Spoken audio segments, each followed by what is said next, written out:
Well, well, hindi pwedeng iwasan yung mga number of documents, no. That's why nung tinanong ako sa end of the trial yesterday, no. Kasi parang nawawala na ng interest ng mga tao, puro documents, puro stipulation, at nawawala na yung totoong storya. Kanya nung tinanong sa akin, well, I gave my opinion. Bakit importante ang mga documents na to, lalo na yung mga documents na in-evaluate at in-study ng COA, at ang COA ang nagsabing ay hindi pwede yan kasi irregular yan. No?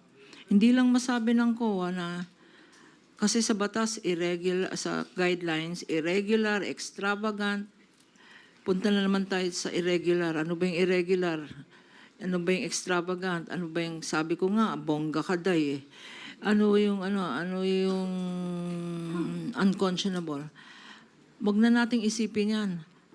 Sabihin na lang natin para maintindihan nyo yung ginawa ng Office of the Vice President at ng DepEd.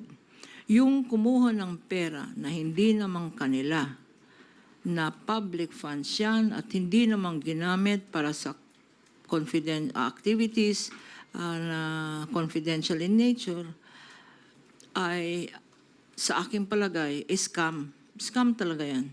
Ngayon, kung hindi pa natin maintindihan ang scam, intindihan niyo na lang kung may binigyan ka ng pera at sinabi mo, bumili ka ng ganito, hindi naman binili yung gusto mong pinabili, di ba? Di na-scam ka.